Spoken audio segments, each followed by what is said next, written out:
capítulo 47, a volta de Laura. Vamos lá? Dar prosseguimento ao que a gente vem vendo aí, né, dessa preparação toda para a reencarnação de Dona Laura.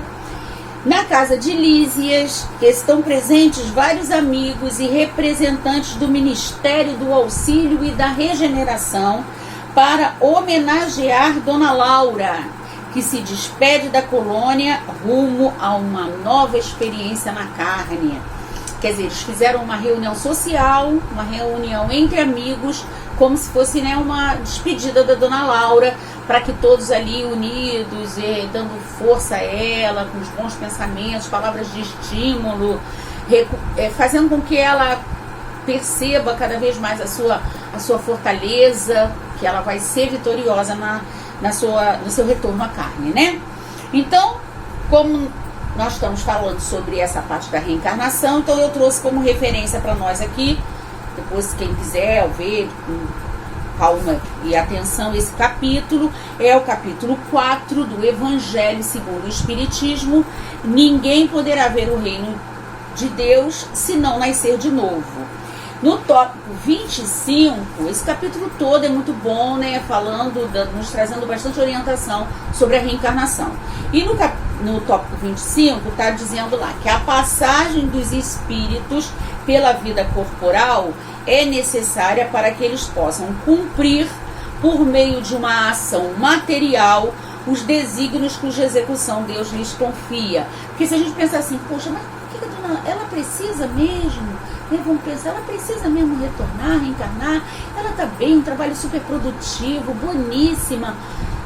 Precisa sim, ela vai, né, acabar com todas as máculas, com qualquer coisa que tenha no passado dela, com qualquer equívoco, através desse trabalho que ela vai desempenhar com um novo corpo, né? Então, é muito interessante a gente dar uma olhadinha e refletir sobre isso.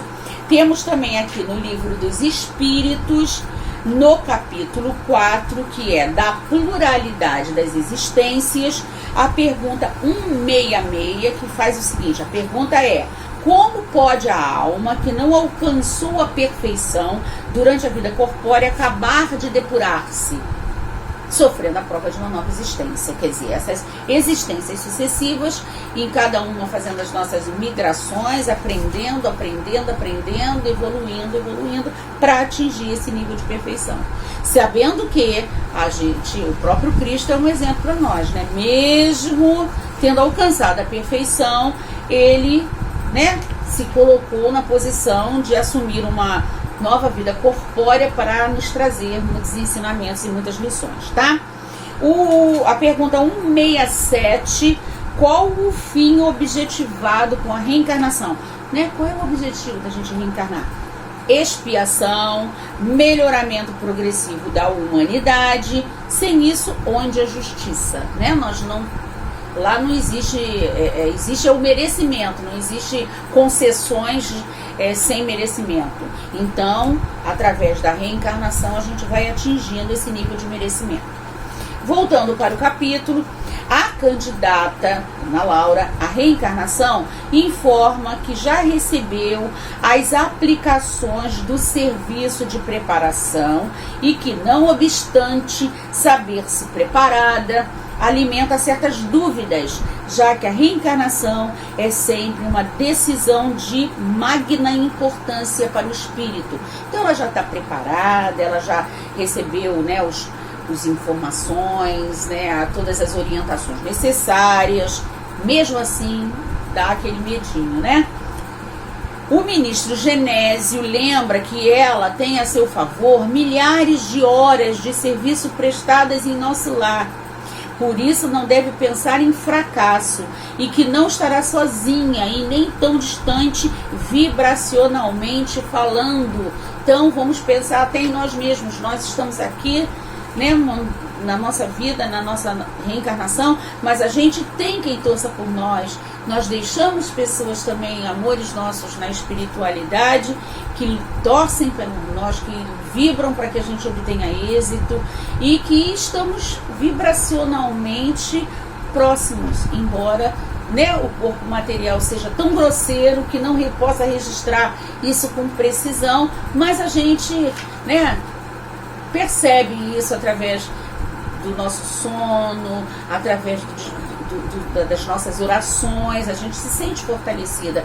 Visitamos os nossos amores, eles nos trazem o abraço afetuoso e o desejo de que a gente prossiga, né, até o dia que estiver determinado para cada um de nós. E eu tenho como referência aqui o que Dona Laura é, né? Ela é uma mulher de bem, né? Vamos passar para outro gênero. Isso, o trabalho no bem dela é o quê? O que está lá no Evangelho. O verdadeiro homem de bem, a mulher de bem, é o que cumpre a lei de justiça, de amor e de caridade na sua maior pureza. Se interroga a consciência sobre seus próprios atos, se não praticou o mal, se fez todo o bem que podia, se desprezou voluntariamente alguma ocasião de ser útil, se ninguém tem qualquer queixa dele, enfim, se fez a outrem tudo o que desejara, lhe fizesse.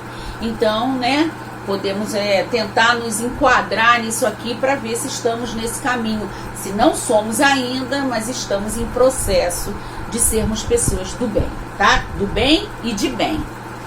Continuando no capítulo, Dona Laura confessa que, beneficiada com o esquecimento temporário, teme ceder às tentações do mundo, vindo a recapitular o passado, já que não conta com as vibrações elevadas dos amigos da colônia, receando ser vencida pelo egoísmo, que as feridas do passado foram sanadas, né? Mas as cicatrizes ainda permanecem. Então tem medo de né? Deu mole, vamos pensar assim, vamos trazer popular. Deu mole, a ferida abre de novo. Esse é o medo da Dona Laura, e tem que ser os nossos medos também. Por isso que nós temos que estar sempre, conhece-te a ti mesmo, fazendo uma análise de consciência e percebendo aonde que nós ainda estamos. Claro que estamos debilitados em vários setores, mas tem áreas mais nevrálgicas. E é nessas áreas que nós devemos concentrar, né, toda a nossa energia para que não cometamos de novo os mesmos erros que já cometemos. Então é interessante que ela pensa assim, né? Eu vou esquecer tudo que eu aprendi na colônia, eu vou esquecer os amores que eu estou deixando, as vibrações de equilíbrio e tal, e eu vou ceder à influência da matéria. E então a gente vai lá para o capítulo do Evangelho, capítulo 5, Bem-aventurados os aflitos, sobre exatamente o esquecimento do passado. Havendo Deus entendido de lançar um véu sobre o passado, é que há nisso vantagem, porque se a gente, né, lembrar do passado, isso pode ser um entrave. Então a gente tem que começar de novo, mas contando com tudo aquilo que nós aprendemos que está guardado no nosso arcabouço perispiritual. Então eles não podem ficar lá esquecidos. Tudo que aprendemos, as orientações que recebemos, as experiências que tivemos, nós temos que acessar todas essas orientações no momento que aquele problema se defrontar para nós e estarmos fortalecidos para enfrentar isso, tá? Então, nós também podemos olhar que a Dona Laura tem medo lá de se deixar cair, quebrar, né, pelo egoísmo. Então, nós temos no capítulo 11, aqui do Evangelho, que no tópico, o capítulo 11, deixa eu ver aqui, que a gente tenta guardar, é amar ao próximo como a si mesmo. No tópico 11 tem lá, o egoísmo, chaga da humanidade, tem que desaparecer da terra, a cujo progresso obsta, quer dizer, interrompe, bota obstáculo. É, pois, o alvo para o qual todos os verdadeiros crentes devem apontar suas armas, dirigir suas forças, sua coragem. Então a gente sabe que a maioria, né, dos males, dos vícios humanos, estão fundamentado no egoísmo e no orgulho. Então é exatamente aí que nós precisamos trabalhar para melhorar, tá? Continuando no livro, o ministro orienta para não valorizar as influências das zonas inferiores, armando o inimigo para lhe atacar. que trabalhe no campo das ideias, pois toda luz acesa na terra se manterá iluminada sempre, sem que as paixões humanas apaguem-na. É preciso aniquilar o mal sem lhe dar a importância que exige de nós. Nossa, esse pedaço tem muita coisa boa para a gente trazer para a nossa vida. A gente não pode valorizar o mal, a gente não pode armar o inimigo contra nós, né? Se estamos num momento de desarmonia, a gente tem que se fortalecer, dar a volta por cima, pensar, elevar o pensamento, né? Muito bom, tá? E que tudo que se fizer de bom, olha, né? Uma luzinha acesa na terra vai se manter iluminada para sempre. O bem que nós fizermos, será uma herança nossa eterna. O mal também, até o dia que tivermos que repará-lo, né? Claro, não existe mal que perdure para sempre. O bem sim perdura para sempre, o mal não, tá? Então nós temos que aniquilar o mal em nós e em volta de nós, para que ele não nos afete, para que a gente não dê a importância a ele, tá? Muito bom isso, essa parte é excelente. E temos também aqui como última referência que eu trouxe um livrinho que eu adoro, Medicina da Alma, pelo espírito José Kleber e Robson Pinheiro. Ele tem muitos ensinamentos, esse livro, tá? Então eles vão falar aqui sobre a mente, né? O ministro não orienta ela a trabalhar no campo das ideias, a mente, fortalecer a mente. Então eu fui buscar aqui uma referência exatamente sobre a mente, ele tem bastante coisa. Eu tirei esse pedacinho. A mente é a fonte de toda a manifestação intelectual do espírito. Os fenômenos da memória, do intelecto e da cognição são ali elaboradas na nossa mente, tá? Então, se a gente fortalecer, energizar a nossa mente, isso vai refletir em todos os âmbitos da nossa vida. Sua estrutura íntima da mente, né, é de natureza vibrátil, e sendo suas energias de natureza também magnéticas, variam a frequência vibracional de acordo com a natureza do pensamento emitido. Olha só, vai retornar o quê? Eu vou emitir uma frequência vibracional de positividade, retornará de positividade também. A mesma coisa se eu emitir uma energia vibracional na frequência, né, de negatividade, retornará também, às vezes até mais ampliada, tá? Continuando aqui na Medicina da Alma, o próprio Dr. José Kleber, ele amarra na doutrina espírita. A proposta da doutrina espírita reflete uma cirurgia da alma, pois se utiliza do bisturi do conhecimento para promover uma cirurgia nos estados íntimos, nos núcleos de experiências pretéritas, que só serão resolvidos com a reprogramação dos impulsos, sentimentos e emoções pela terapia do alto amor. Sinceramente, me dá vontade até de ler esse fragmento de novo. Não vou ler não, que eu não quero, né, que vocês fiquem aí chateados com a minha insistência. Mas observem isso. Nossa, é excelente, é excelente. Voltando para o capítulo.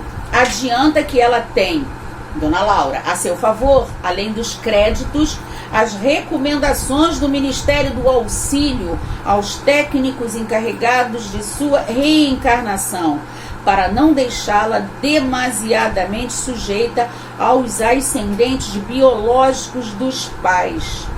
Então, pelos créditos que Dona Laura já adquiriu, ela pode sanar qualquer reflexo desequilibrante arquivado em seu perispírito. Se ela, por acaso, traz de uma ascendência biológica algum desequilíbrio, alguma tendência, né, desequilibrante mesmo, negativa, maldosa, viciante, os créditos dela fez com que ela possa ter os técnicos encarregados, né, desse trabalho da reencarnação dela, sanar esses reflexos desequilibrantes que podem estar arquivados em seu perispírito. Então a gente percebe aí o quanto mais bem a gente fizer, mais solidário nós formos, mais nós estaremos amparados, consolados e fortalecidos pelos amigos espirituais, né? Para terminar, no capítulo está escrito: mais tranquila, né? Depois que ouviu isso tudo, recebeu tantas orientações, mais tranquila, após se despedir de todos, ela convida André Luiz para o culto da noite, quando estará presente seu esposo Ricardo, após se libertar do sono, sendo este o momento da despedida final. Então, Dona Laura, né, mãe de Lísias, aonde o André Luiz está hospedado, certo? Ela irá também ter uma reunião familiar, aonde o seu esposo a antecedeu no processo de reencarnação.